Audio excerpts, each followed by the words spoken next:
Hi everyone, and welcome back to another episode of Speak English with Class. I'm Jennifer. And I'm Marco. Today, we're diving into a topic that I'm sure hits close to home for a lot of you. My mind goes blank when I try to speak English. Oh, this one's a biggie, Marco.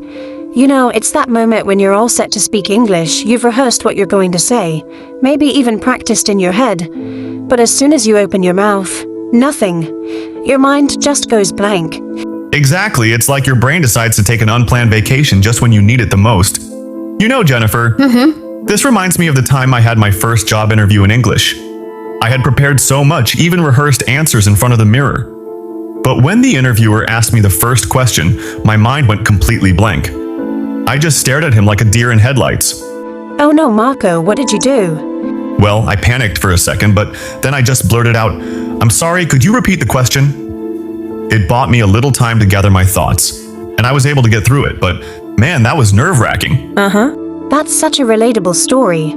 I had a similar experience when I first moved to Paris. I was in a bakery and I wanted to order a croissant. Simple, right?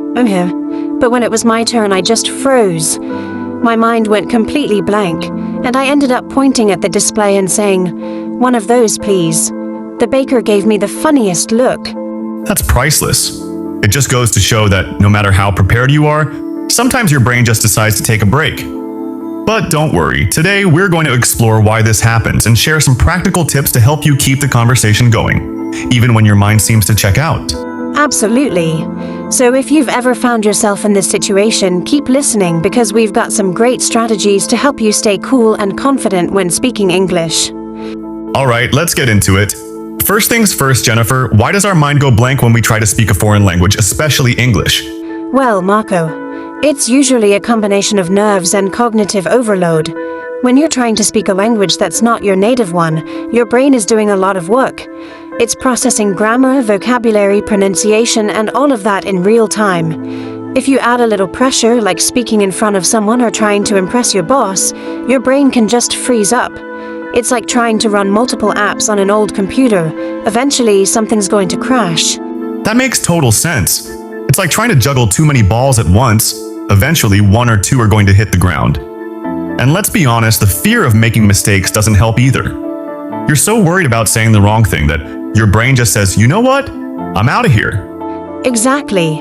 So let's talk about how to overcome this blank mind syndrome. One great tip is to prepare some go-to phrases in advance. Think of them as your safety net. If your mind goes blank, you can rely on these phrases to keep the conversation going. For example, if you're struggling to find the right words, you could say, "Let me think about that for a moment." Or, "I'm not sure how to say this, but..." These phrases buy you time and keep the conversation flowing. That's such a useful tip. It's like having a lifeline when you're stuck. Let's try a quick example. Imagine you're in a meeting and someone asks for your opinion on a project. Instead of panicking, you could say, "That's a great question. Let me take a second to gather my thoughts." This gives you a moment to breathe and think before diving into your answer. Exactly. And here's another tip. Practice speaking in low-pressure situations. The more you practice, the more comfortable you'll get. Start by talking to yourself in the mirror, narrating your day, or even chatting with a pet. For example, you might say, "I'm making breakfast now, I need to fry some eggs and make coffee." These low-pressure situations help you get used to speaking without the fear of judgment. That's a great way to build confidence. I remember when I first started learning Italian, I would practice by narrating everything I was doing. I'd say things like, "Now I'm brushing my teeth," or "I'm going to the store to buy some bread." It felt a bit silly at first, but it really helped me get used to forming sentences in Italian. That's a great example, Marco. And if you want to make it even more fun, try shadowing exercises. This is where you listen to a native speaker and repeat what they say as closely as possible. It's like being their shadow. You copy their pronunciation, intonation, and rhythm. Let's say you're watching an episode of your favorite show in English. Pick a character and try to mimic everything they say. This not only helps with pronunciation, but also with fluency. Oh, I've done that before.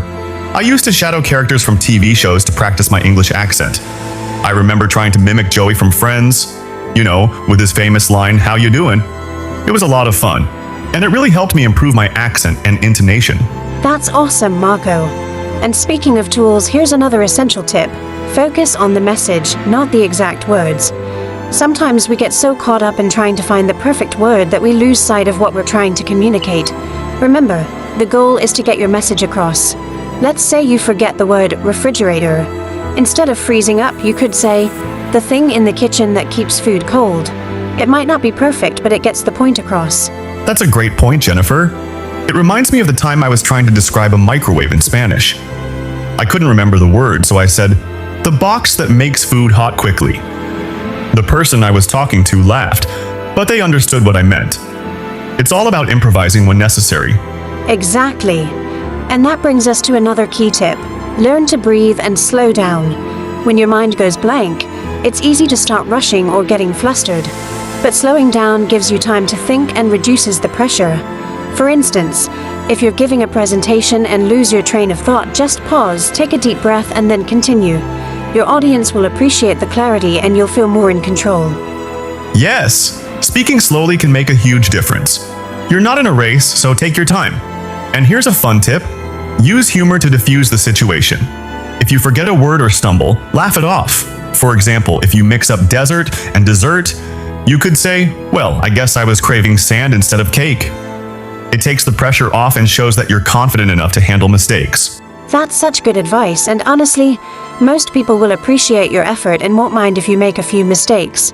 They might even help you out by suggesting the word you're looking for. Exactly. And here's something else to remember. Visualize success. Before you speak, take a moment to picture yourself confidently having the conversation. Visualization can be a powerful tool to help reduce anxiety and boost your confidence. Imagine yourself in a meeting, speaking fluently and engagingly, and your mind is less likely to freeze up when the time comes. Visualization is such a powerful technique. It's like rehearsing in your mind before the actual performance. And speaking of preparation, let's not forget the importance of expanding your vocabulary. Sometimes our minds go blank simply because we don't have the words we need. The more vocabulary you know, the easier it is to express yourself. For instance, if you're learning words related to business, make sure you know different ways to talk about profits, losses, negotiations, and so on. This way, you won't get stuck searching for the right word in the middle of a conversation. That's a great point. And one way to build your vocabulary is by reading regularly. It doesn't have to be complicated text. Even reading a short news article or a blog post each day can introduce you to new words and phrases. Then, try to use those new words and sentences throughout the day. For example, if you learn the word negotiation, you might say, I have a negotiation with a client tomorrow, even if you're just practicing by yourself. Absolutely. And here's another tip related to vocabulary. Group your new words into themes. For example, learn all the words related to cooking one week, like stir, boil, bake, and then practice them by talking about your favorite recipes. The next week, you could focus on words related to travel like luggage, boarding pass, departure, and use them in sentences about a trip you've taken or plan to take. Themed vocabulary learning is a game changer. It helps you remember words better because they're all related, and you're more likely to use them together in conversation. Plus, it's much more interesting to learn vocabulary in context, rather than just memorizing random words. Exactly. And the more words you have at your disposal, the less likely your mind will go blank. So to all our listeners out there, don't worry if your mind goes blank sometimes. It happens to everyone, even native speakers. The important thing is to keep practicing, stay positive, and use the tips we've shared today to keep moving forward. Yes, remember, speaking a new language is a journey, and every conversation is a step in the right direction. So be kind to yourself, and don't be afraid to make mistakes. They're all part of the process. And with that, we're wrapping up today's episode.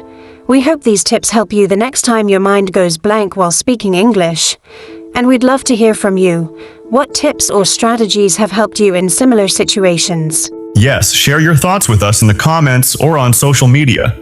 We're all in this together, and your experiences might just help someone else. Thanks for tuning in to Speak English with Class.